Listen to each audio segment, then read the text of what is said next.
song you were just listening to was Romeo and Juliet. It was one of the biggest hits of 1964, and of course that was at the start of the British invasion. In March of '64, these two guys, Tony Micale and John Dean, Mr. Bassman and lead singer of The Reflections on Romeo and Juliet, they were at the top of the charts, battling it out with the Beatles, and I'm sitting with them today. We're going to talk a little bit about their history and about their music.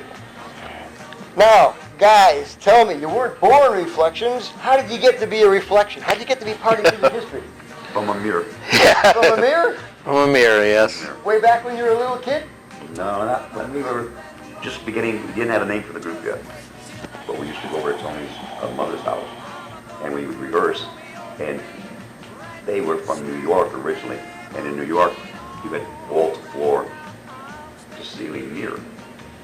And it made your room look bigger.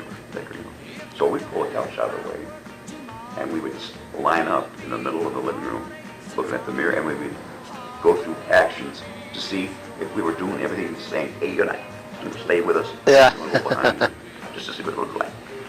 So you're watching your Reflections. Yeah, well, my mother had 3 lamps in the room, and that was the only thing that gave us light in there. They didn't have a ceiling light. So when we turned them all up, they were all 3-way lights. We turned them all up, and it cast a reflection on the floor off of the mirror that looked kind of weird, like we'd go into each other. And we kept on talking about the reflection off of the mirror onto the floor was kind of cool. And we kept on saying the word reflection, and finally it just hit. He said, it's not a bad name for a group. We had gone through newspapers in the racing forums. Yeah. Pick up a name from there that give us. That would Name of a horse? You wanted to name after a horse? Well, the Beatles. There were the Turtles. Yeah. Yeah. Yes. Yeah, but back in just the for 60s, a different name to maybe spin off on it. I could think of some of the horses that were big back then that won the Kentucky Derby back. Decidedly, Chateauguay, Carryback, Tim Tam. You guys came out as the Reflection. Yeah, it was. Now, how did you guys meet? Did you go to high school together? Were you in grade school together? How did it happen? No, in fact, I grew up on the west side. West side of what? The west side of Michigan. I grew up in Redford Township, but I actually was born in New York in the Bronx and moved to Redford. My dad was a house painter. So business in New York was slowing down because people were starting to paint their own house. Mostly flats. They didn't have homes, big homes. The bungalows. Yeah, the flats and out in the Midwest. Yeah, and a lot of apartment houses and stuff, and they started doing it themselves. So my dad's work started getting less and less. So his brother had a company here in Michigan, and he was a subcontractor, and he got a big contract with a real big developer who was building 200-300 homes every year. And he became the painters. His company became the painters for this this builder. So basically we ended up, we were living in New York. My dad would come out here and work for his brother and then come back home. And then pretty soon he got used to being here. Of course, none of us did, but he did, and we ended up moving out here in 1954 and lived with my cousin at the time because our house was being built. It had to be painted yet, too, I'm sure. Yeah, and he did all that, but we ended up moving into our place in Redford. And the groups back then, I never sang before that. I never sang in 1954, never knew I could sing. But I love music, and I played accordion, and I played a bugle for in New York. So I always had a good feel for music. My dad played the accordion. So I would always play by ear. So that was the extent of my music career, was never singing. I never sang. But in 1955, I met a guy named Ed Kaminsky.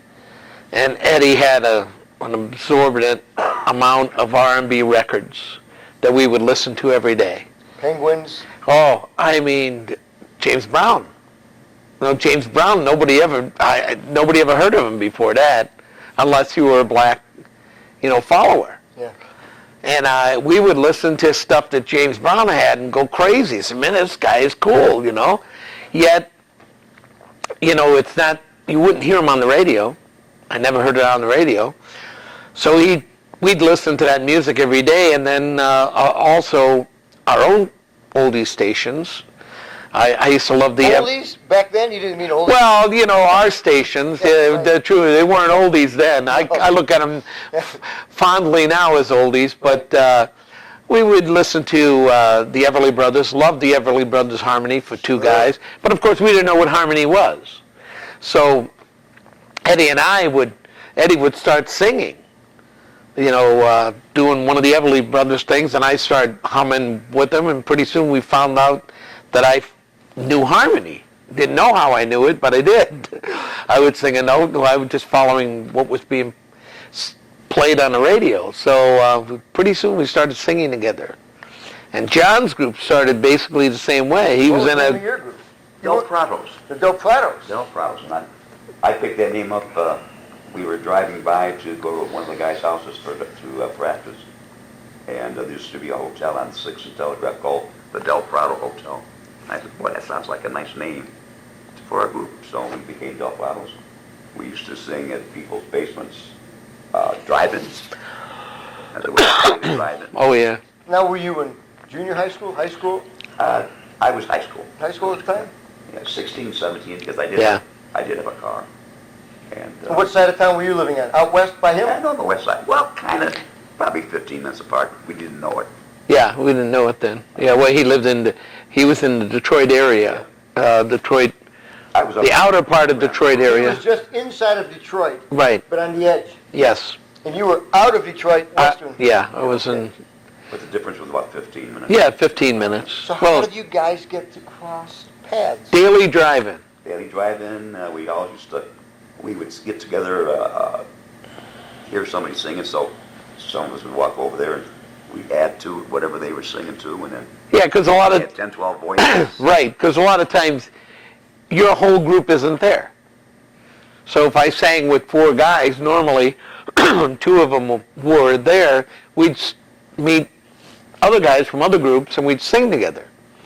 So that's how we got the mix And going. Kensington Park.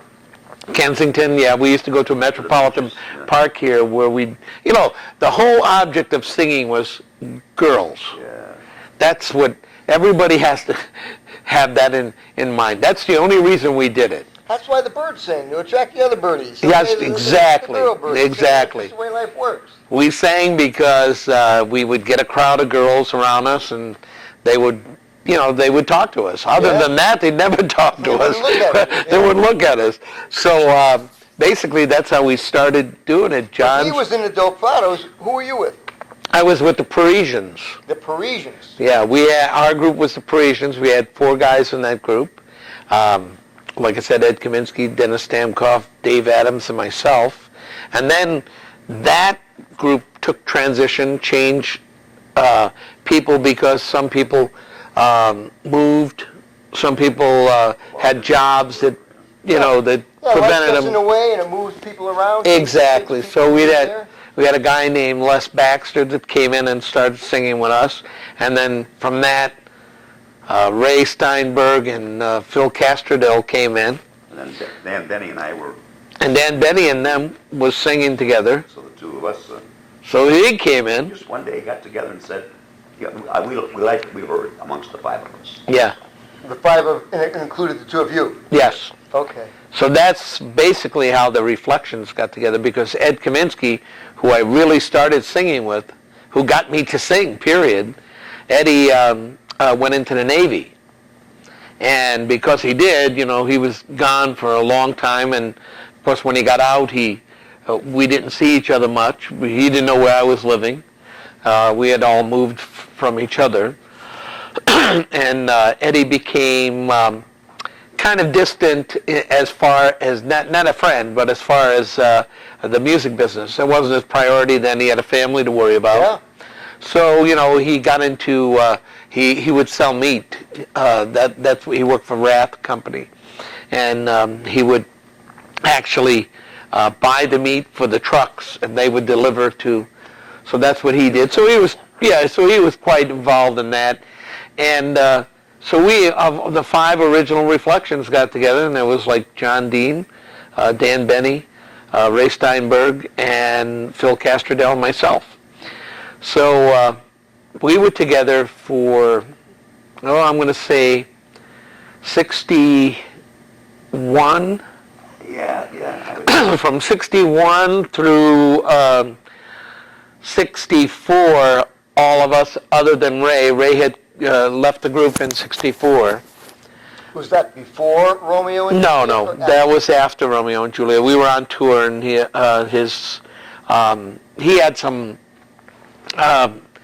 commitments at home, Family and matters. family matters. So he got out of it.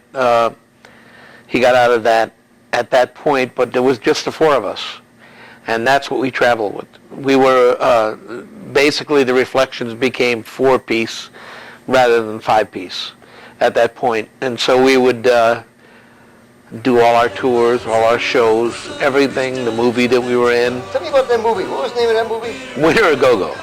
And how many guys? That was a 4 of us. 4 guys in Yes. this group at that Yes. time. And what do you do in that movie? We sat. Well, What do you do? What do you say? I still got the sweater. We all had. yeah, we had matched. He still has it. I don't. I lent my sweater to somebody, and I never got it back. Wow. Yeah, it was a great sweater. We bought them at Hudson's. So, I don't. There we are, the Reflections, and we just so happen to be together. We dressed All dressed alike. in this year. That'll tell you about the movies of the past, you know. Gee, look at these guys. They're all dressed alike. Are they a group? And boom, we get up on the stage, and guess what song we sang? Oh, my God. It wasn't Romeo and No, my God, it I'm wasn't. Sweet on You. See, the problem was, we were really supposed to have the theme to the movie. But our manager didn't get us there in time. So a group, the Noonie Ricket, I think that's what they were called, I remember, they ended up singing the Winter a Go-Go's theme song. But we were supposed to be singing it. But we didn't get there in time, and that's a whole day lost, They right? had their scheduled. They had schedule. Yeah. So lucky us, so many other reasons why a lot of things didn't happen. So you didn't win an Oscar for singing the theme. No. Didn't win an Oscar for your acting. No. But you did get to sing, the 4 of you, in a movie. Yes. It was fun. I mean, it gave us an opportunity to really see what that part of the business was like. We worked with many of the stars that were in that movie. Well, The girl just passed away. If I remember. Beverly Adams? Oh, really? Oh, wow. She was married to Fidel Sassoon. And, Sassoon that night. oh, Sassoon did that. Okay, yeah, because Beverly was pretty young. Was married to Connie Stevens, Jim Stacy. He was the one that lost his leg and arm in a motorcycle accident. And he did a movie that way as a skier later in life, because I had seen him. Our director was Richard Benedict, the actor. Yeah, I remember that. And he was in the first Ocean's 11. So he He knew. was also very famous for another movie. I can see his face. I can't remember the movie, but I remember him. Oh, he was a fantastic actor. Yeah, I remember But him. he was a writer, actor, producer, and he wrote many of the One Step Beyond movies for TV. He wrote many of One Step Beyond. Yeah, he was quite a very nice guy. And he came up to me and he says, "I really like the way you look on camera." And I said, "Well, thank you." And I'm thinking this is cool, right?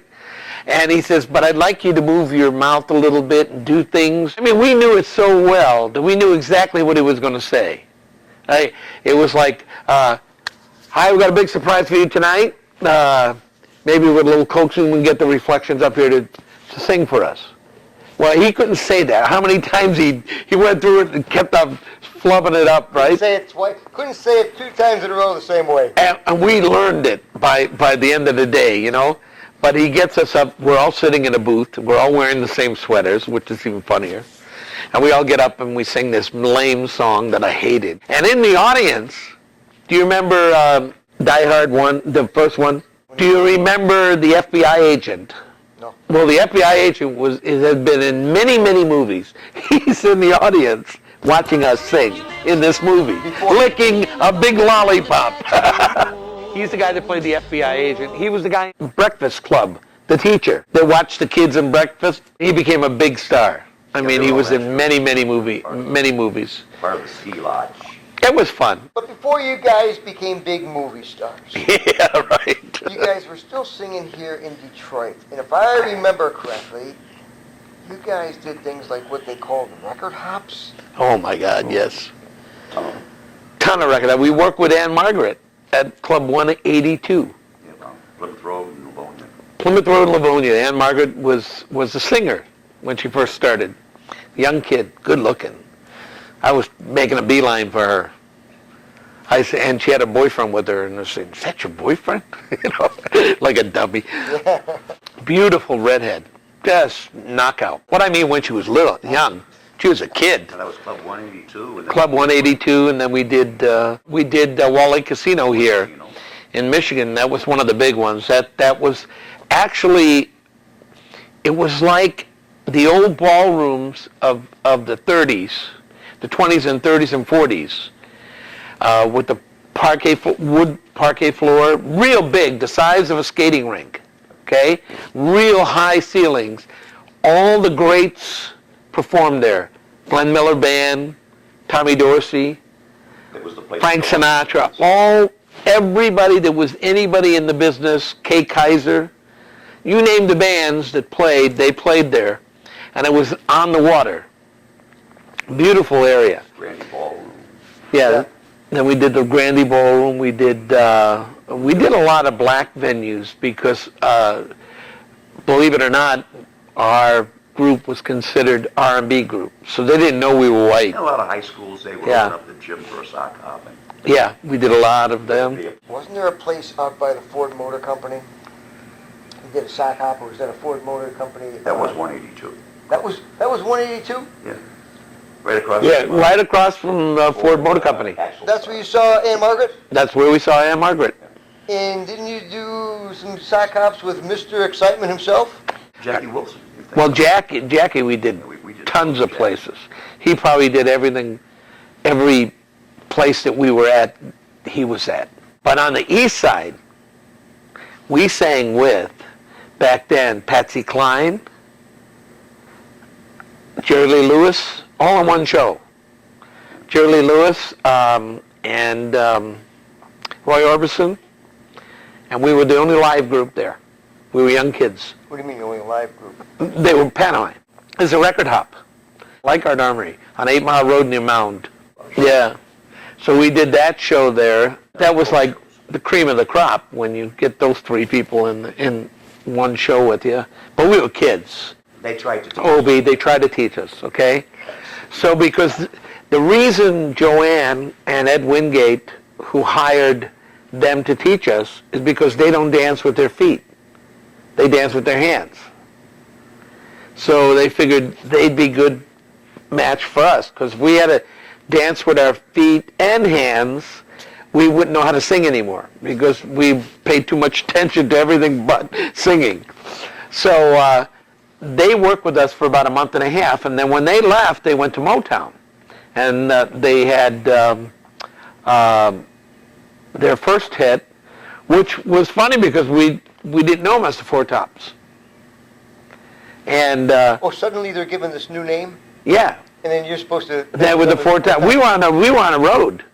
We were on a road when they became hits. Yeah. We didn't even know it was them. And then we were on a show. We did a show with them. In fact, that show that you saw on YouTube. Yeah.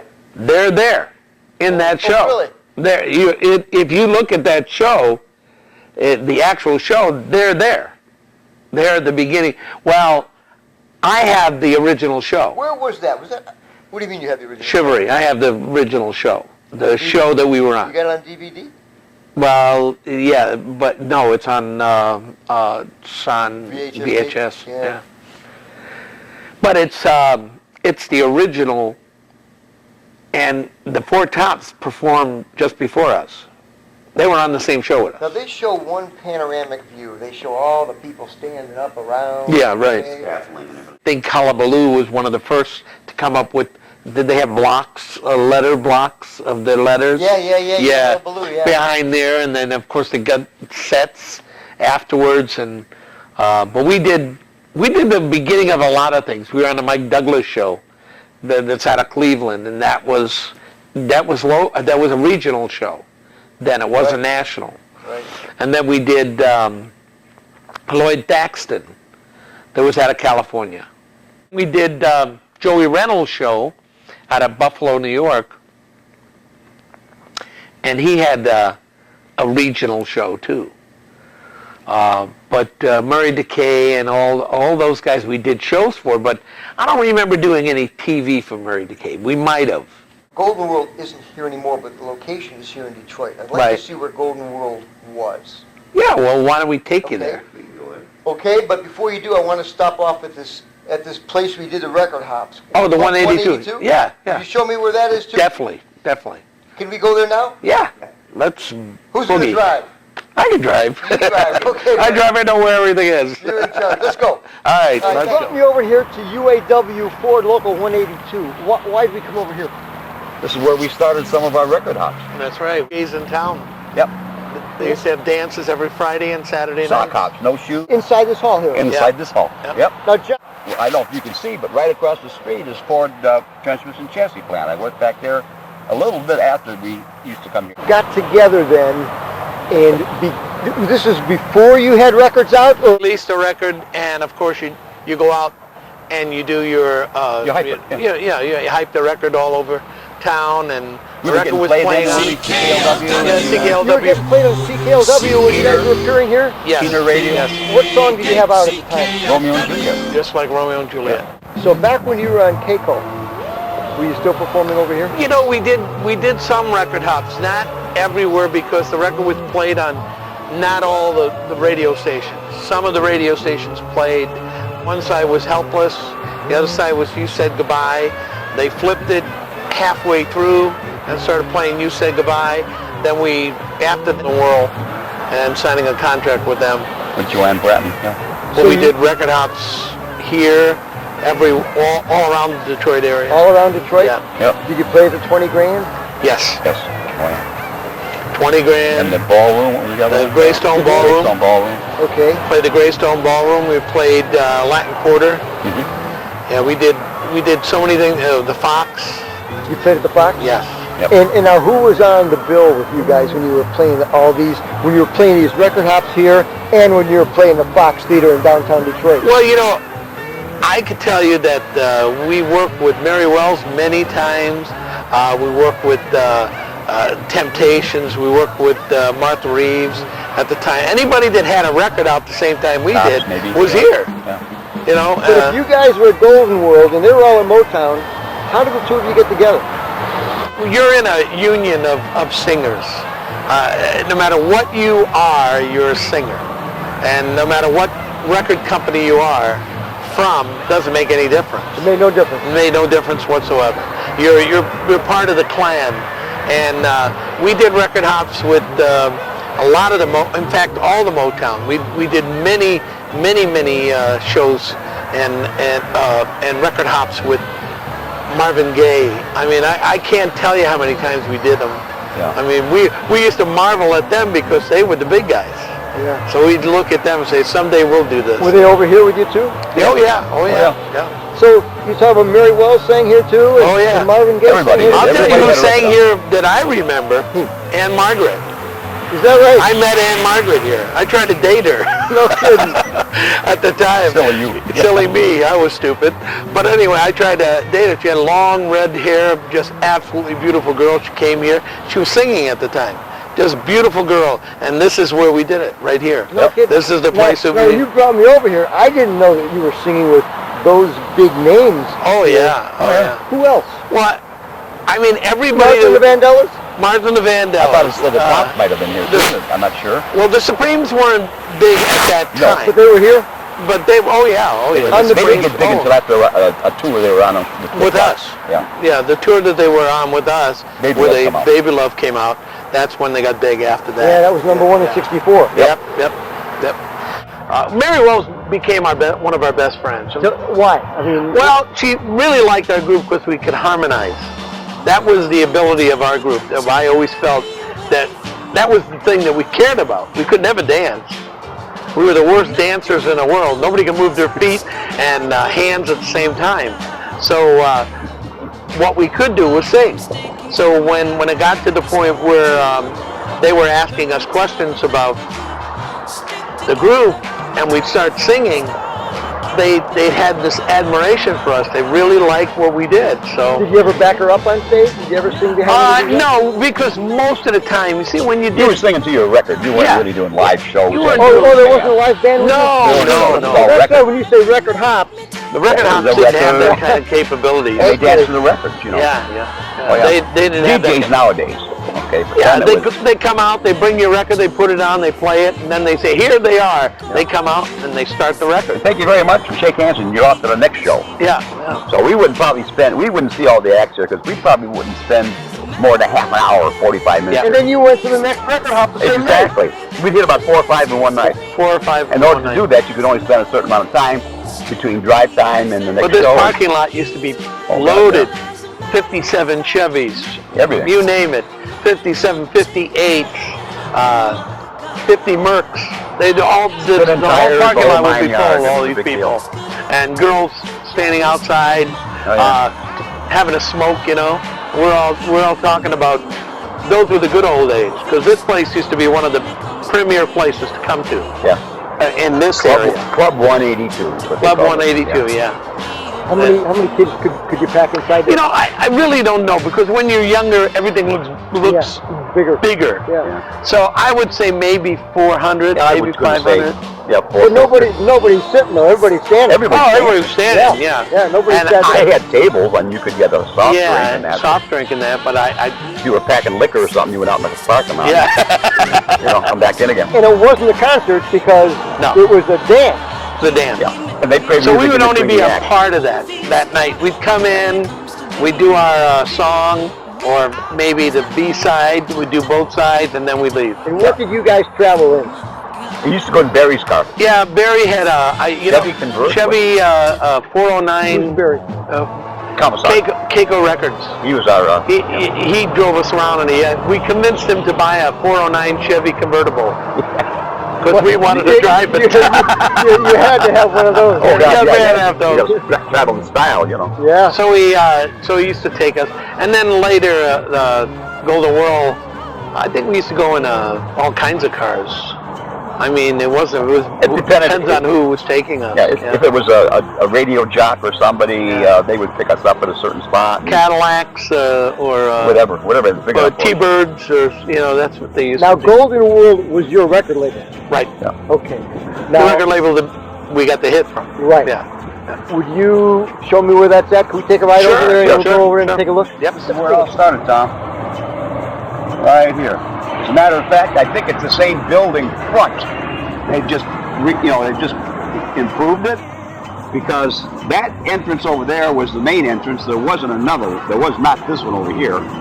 When you walked in there, you walked down a little short hallway, and to the left was Joanne Bratton's office. She was the president of Golden Whirl Records. And then Eddie had one, but a little further down, Eddie Wingate. Now, who was Eddie Wingate? Eddie Wingate was Joanne Bratton's partner. He was the money. He was the money? He was the money. Did he have an involvement with the company or just putting up the money? He was involved. No, he was involved. He was involved. Okay. But he was the main money. So now, what did you record over here? Just about everything on that album. Yeah, all our album stuff. We recorded all the album stuff there, other than Broadway. Broadway was done at Belltown in New York. And the arranger was Ticho Wilshire, who did a lot of stuff with the Drifters at the time. Now, where did he arrange? You talked about in New York? In New York City. Okay. In New York City, we were there. We did Poor Man's Son. We did Coming at You. We did You're My Baby and Don't You Forget It. Our original song, Romeo and Juliet. Okay. Then they thought, because it was such a big seller, in those days you did duplicate sounding things that sounded almost the same. So we did just like Columbus did. Yeah. which it sounded like the same thing, but it was a different track. It was actually a different, if you put them side by side track only. It was a cute But song. they were so damn Now, similar. where was Just Like Columbus did?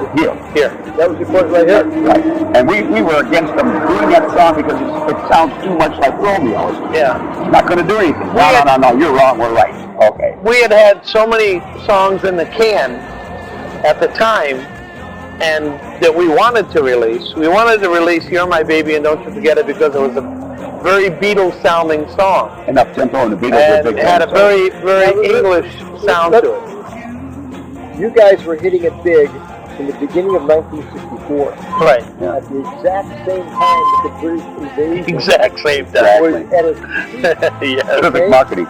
So the Beatles then, of course, in the first week of April of 64, occupied the top 5 spots Right. on the Billboard chart. Yep.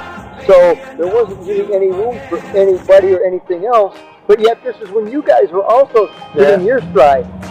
We were very surprised at the fact that there was some weeks that we were higher than the Beatles, and then we would stay there for a while and then go down, and the Beatles would come up, they would go down, and it was like, and then they stayed, and we kept going down from that point on. Yeah. But we were surprised that we did as well as we did. At that time, Yeah, particularly. and on the R&B charts, we even did better.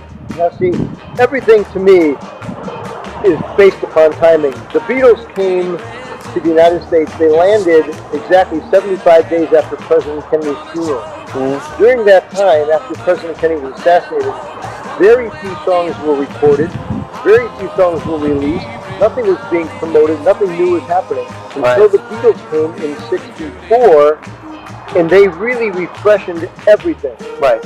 And that's when you guys also came out with your big hit. So had you come out either a little bit sooner or even later, Right. your careers may have been much different. Oh, But guaranteed. You exploded when the Beatles exploded, and The right place at the wrong time. Yeah. that's exactly right. That's exactly what That's it what was. we said. We said, boy, what a bad time for the English invasion. Yeah. I mean, you got to respect the group. The group was always a great group. We always And of course, enjoyed their music. they the Animals and Herman's Hermits Yeah. and Petula Clark and everybody else in Dave England. Clark 5, you name Clark it. 5, yeah, everybody else was accepted so readily because of what the Beatles were doing. So, nonetheless, your little world revolved around Golden World. And Golden you guys World. came here, and how old were you when you guys were recording here? 2021. Yeah, well, 21, around 21 years old, I signed the contract, and we were able to come here. We rehearsed upstairs, learn Romeo How upstairs. often did you rehearse upstairs? Oh, quite a few. I mean, we hear a lot. We were here because we were the 3, 4, 5 nights a week? What are you talking? 3 anyway. Three, Yeah. three maybe, 3, 4. We still like to go out at See, night. don't forget there were other things going on here, so it was like, when do we have time to kind of like slot you in? Because Yeah. they had a lot of acts going on. Yeah. Now, is But this they were where too many. Rick Tick was recording too? Yes. Yes. Okay. So Wingate, all our labels. Edwin Starr was recording here at that time. Yeah. Yes. Yeah. Edwin Starr was our producer. He was a producer for us. We worked with him every day. Yeah. We had so many firsts here. The Four Tops were the Ames. They were called the Ames. Yeah. Well, they were hired by Joanne Bratton before they were the Four Tops. They were hired by Joanne Bratton to come and teach us to dance. Because like I told you, we don't dance well. We can't move our hands and feet at the same time. Yeah. So the Tops only move their hands. I mean, they're good with their hand movements. Well, Joanne hired them before they ever had a record to come out here. They came from Vegas, and we worked with all 4 of them every day for 3, 4 months. And they taught us movement. And Yeah, we used to joke and say, it's 4 black guys trying to teach 5 white guys how to dance. It's never going to happen, you know. so it was, I mean, we met so many people at Golden World that were, we used to see Barry Gordy come in here all the time. Now, Well, there was a time when he wanted to buy Golden World. Yeah. But Ed and Joanne were not going to sell it. but he was there. I used to see him here all the time. Barry would come in here. Now, I always wondered about that because this is a competitive business. He wanted to buy them. What was he doing here all the time? I don't know. I don't know. I have no idea. There was a lot But of he good talent coming out of Golden World, and he was at that point, and I'm sure that he wanted to buy up all the good talent and make it Motown. He did. He wanted to make sure that there was no competition coming out of Detroit. So that was one of the reasons, and he the eventually, main reason he was here. and he did buy it, didn't he? Oh yeah. Eventually he he ended did, up yeah. buying it. And he owned the building, and he owned the studio, Right. and he owned, as a matter of fact, that was the reason why Edwin Starr went over to England, because he did not want to be Right. a Motown artist. Right. In fact, his song 25 Miles, that was cut, it was done by him, and it went nowhere until Harvey Fuqua put that beginning onto it, and then Harvey Fuqua took half the writing credits. That upset Edwin Starr, but he sang the song anyways, but he got fed up, and he left and he went to England. England, yeah. Yep. Yeah. So, but he came out of this here too. Sure. Yep. We had a lot of good singers, debonaires. I remember the name. Thelma Hopkins. She was in Dawn. She was from here. Is that right? Thelma was a little 16-year-old, cutest kid in the world.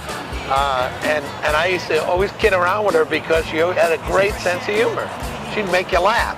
When I left the Reflections and went on my own as Tony Michael, she backed us.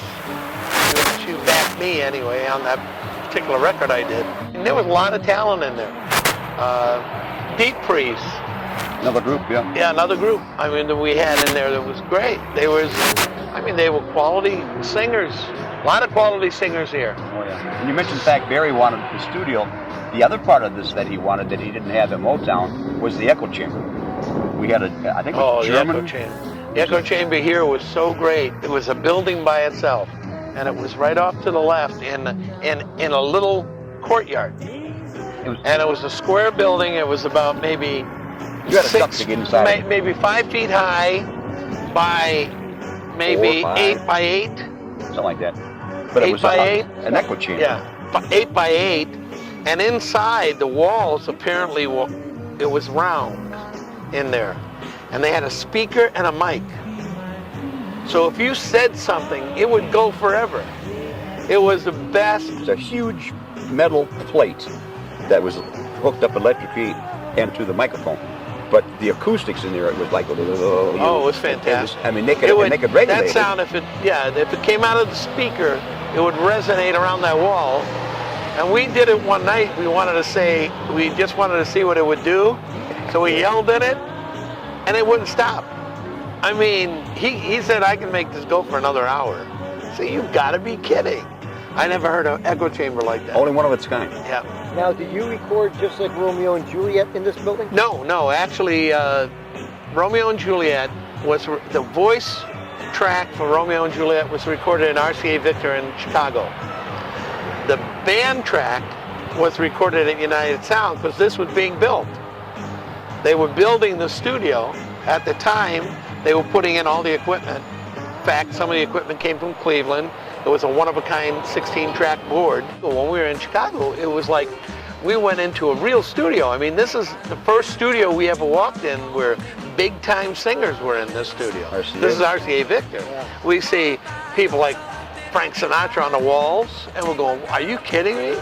And all these people down this corridor, and we walk in, and now we never saw this studio yet, Golden World. So we didn't know what the studio was going to look like.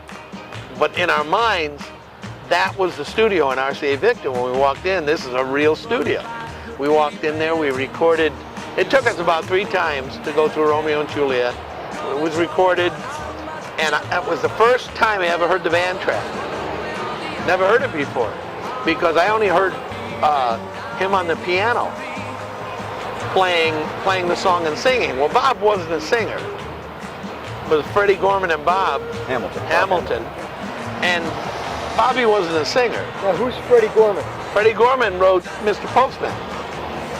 And he used to sing, Freddie Gorman used to sing with the originals. Okay. And he also Baby, wrote, I'm For Real and all those things? all those songs. Freddie just passed away not too long ago. He and Bob co-wrote Romeo and Juliet. Yeah, they co-wrote Romeo and Juliet. And Both of them are dead now. As a matter of fact, I think Joanne's the only original,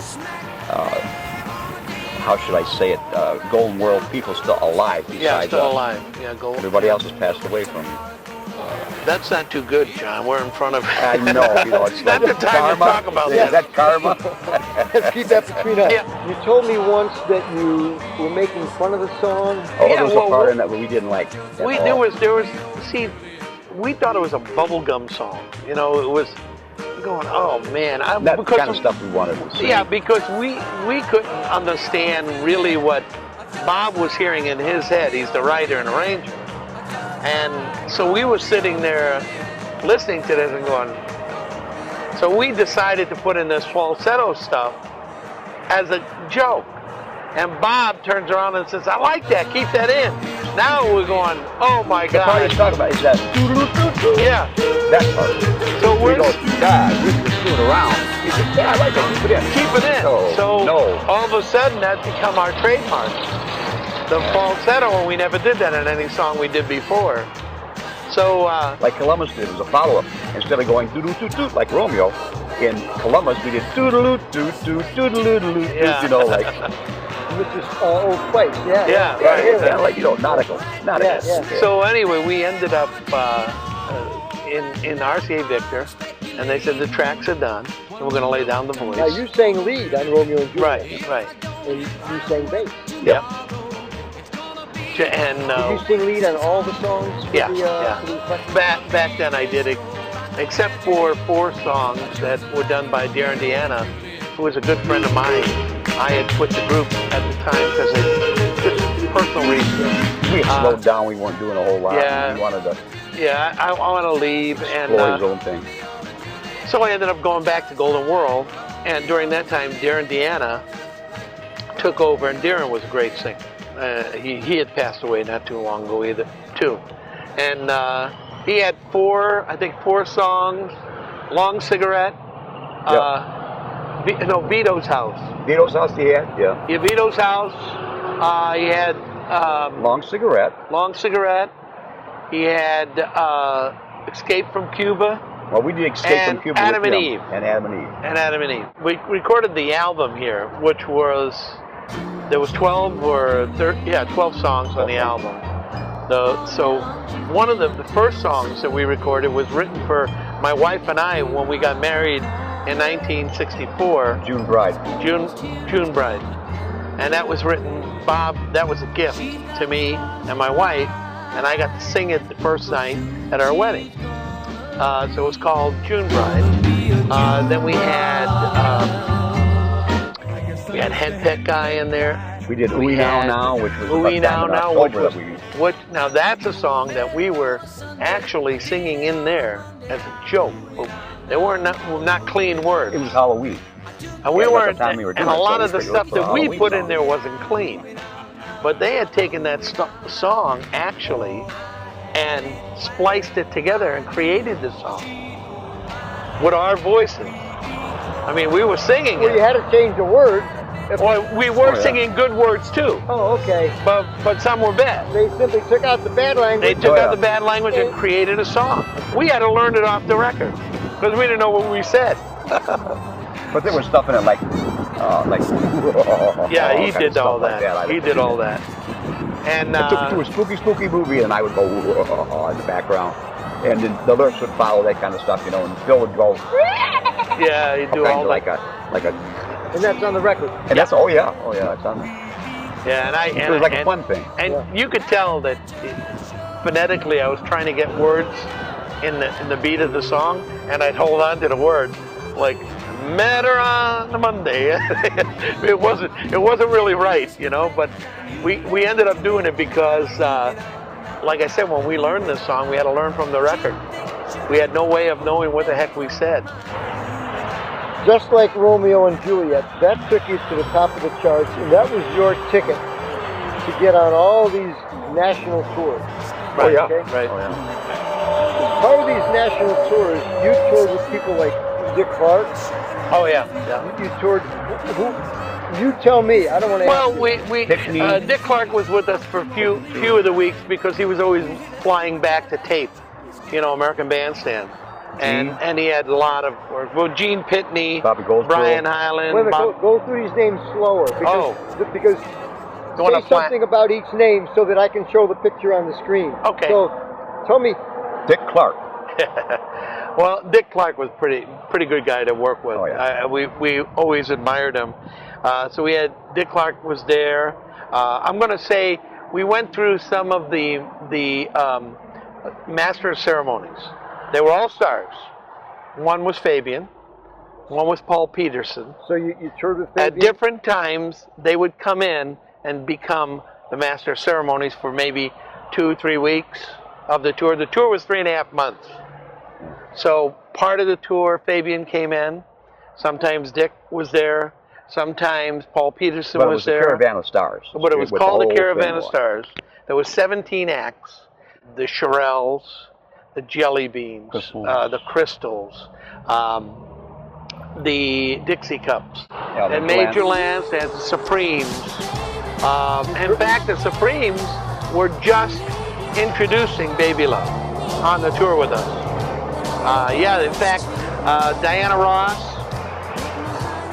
and the girls and her mother. Her mother traveled with Diana. Her mother was on a bus with us. Real nice lady, very nice. In fact, everybody was really, really nice on She was on the tours. chaperone for her. Yeah, she was.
Just like Romeo and Juliet, just like